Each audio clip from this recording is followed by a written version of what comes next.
Assalamualaikum warahmatullahi wabarakatuh. Derajat kewalian Al-Habib Soleh bin Muhsin Al-Hamid tidak diragukan lagi. Kewaliannya telah mencapai tingkatan kutub, yakni pemimpin dan pemuka bagi para aulia di masanya. Habib Abdul Qadir bin Ahmad bin Abdurrahman As-Segaf pernah berkata bahwa Habib Soleh adalah orang yang doanya selalu terkabul dan orang yang sangat dicintai dan disegani.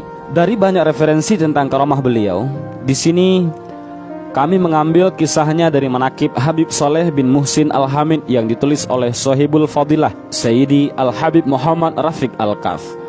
Dalam manaqib tersebut dikisahkan beberapa karamah dan perjalanan dakwah Habib Soleh bin Muhsin Al-Hamid. Habib Soleh lahir di Korbah Bakarman, Wadi Ahmad, sebuah desa di Hadramaut, Yaman, pada tahun 1313 Hijriah. Ayah beliau adalah Habib Muhsin bin Ahmad Al-Hamid, terkenal dengan sebutan Al-Bakri Al-Hamid, ulama yang sangat dihormati. Ibundanya seorang wanita solehah yang bernama Aisyah, dari keluarga Al-Abud Ba'umar, dari Masyayikh Al-Amudi. Beliau mempelajari Al-Quran dari seorang guru bernama Syekh Sa'id Ba'mudij di Wadi Ahmad. Sedangkan ilmu fikih dan tasawuf beliau pelajari dari ayahnya Al-Habib Muhsin bin Ahmad Al-Hamid. Pada usia 26 tahun, bertepatan tahun 1921 Masehi, Habib Soleh meninggalkan Hadramaut dan hijrah ke Indonesia ditemani Syekh Fadli Soleh Salim bin Ahmad Asy-Syakiri. Setibanya di Indonesia, beliau singgah di Jakarta beberapa hari. Mendengar kedatangan Habib Soleh, sepupu beliau Habib Muhsin bin Abdullah Al-Hamid meminta Habib Soleh untuk tinggal sementara di kediamannya di kota Lumajang. Setelah menetap beberapa hari, beliau pindah ke Tanggul, Jember, Jawa Timur, dan akhirnya menetap di Tanggul hingga akhir hayat beliau.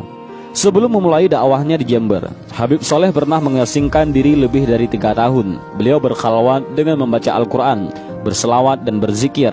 Guru besarnya, Al-Imam Al-Qutub Habib Abu Bakar bin Muhammad As-Segaf, mengajak beliau keluar dari khalwatnya, lalu meminta Habib Soleh datang ke kediamannya di kota Gresik.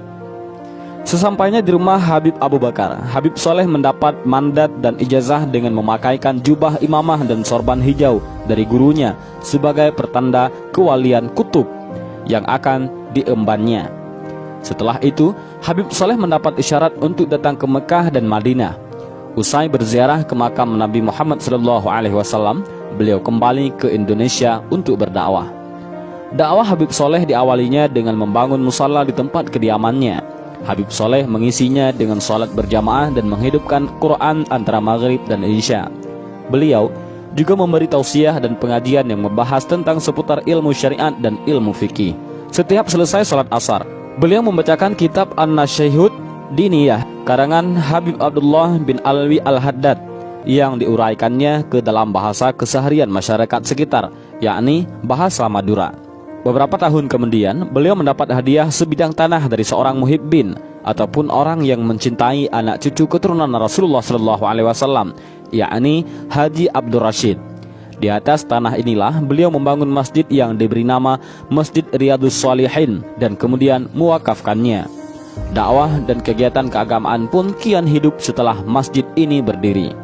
Selain berdakwah di masjid, Habib Soleh dalam kesehariannya selalu melapangkan orang susah, membantu orang-orang yang dililit utang, membantu fakir dan anak yatim.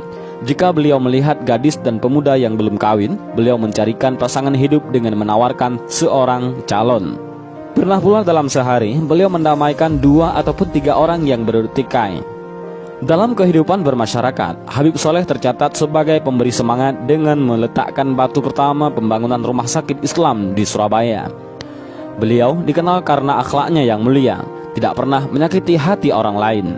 Dikisahkan, suatu ketika beliau sedang berjalan bersama Habib Ali bin Abdurrahman bin Abdullah Al-Habsyi, Kuitang, Jakarta. Beliau berkunjung ke kediaman Habib Ali di Bungur, Jakarta.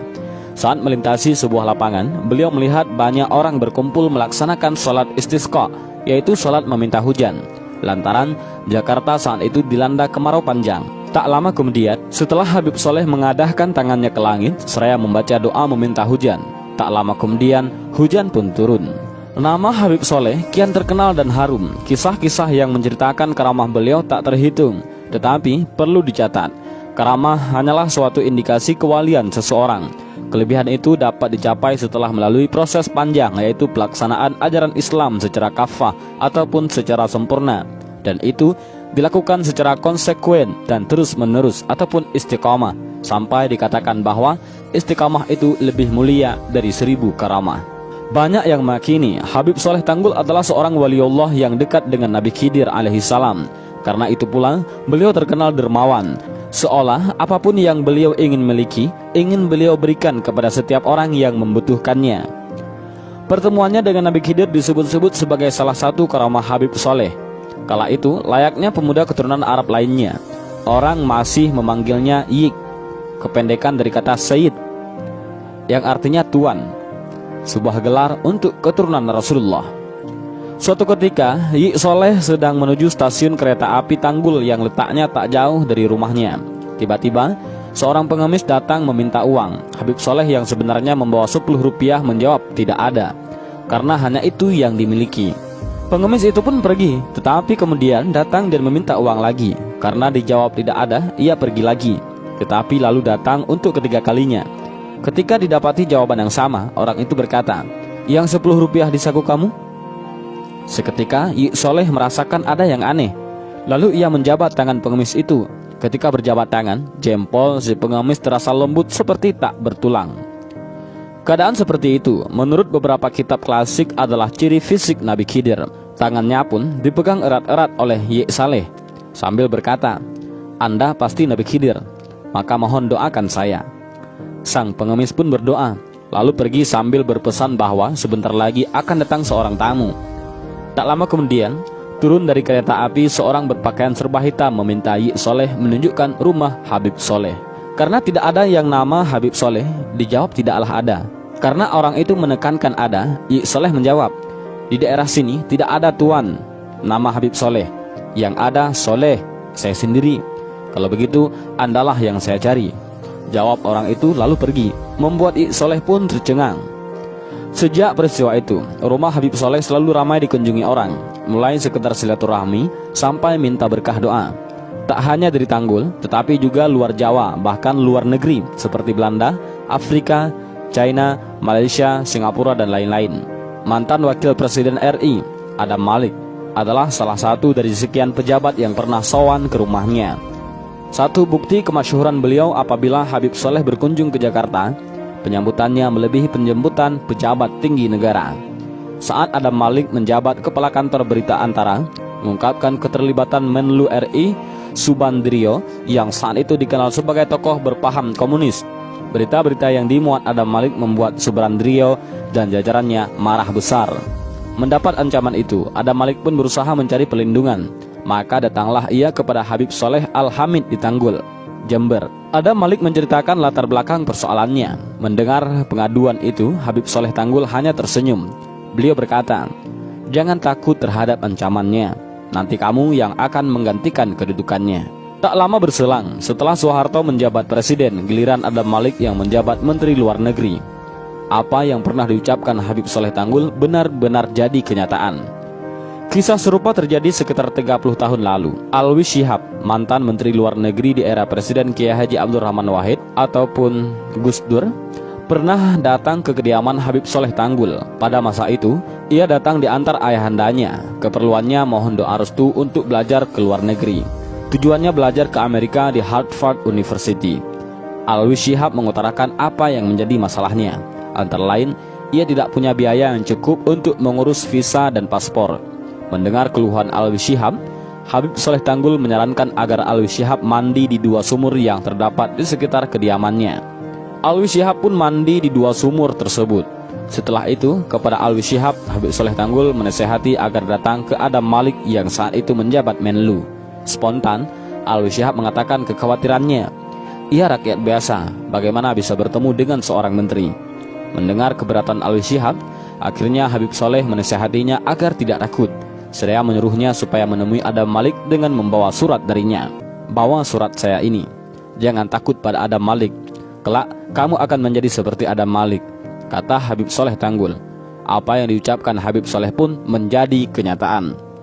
Itu baru sedikit kisah karamah Habib Soleh. Sebenarnya masih banyak kisah karamah beliau yang belum diketahui publik. Waliullah yang doanya selalu dikabul ini wafat pada hari Ahad, Minggu 9 Syawal 1396 Hijriah, bertepatan dengan tahun 1976 Masehi, dalam usia 83 tahun.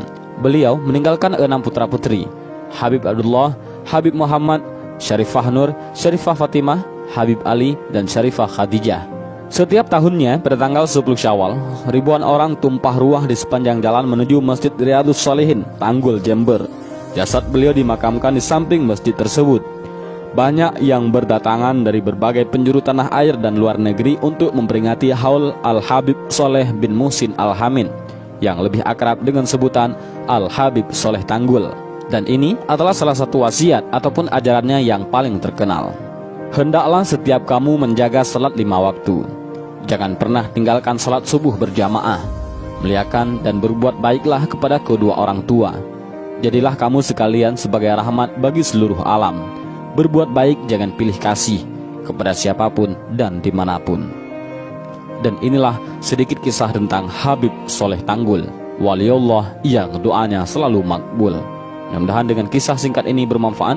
Wallahu a'lam bishawab. Assalamualaikum warahmatullahi wabarakatuh.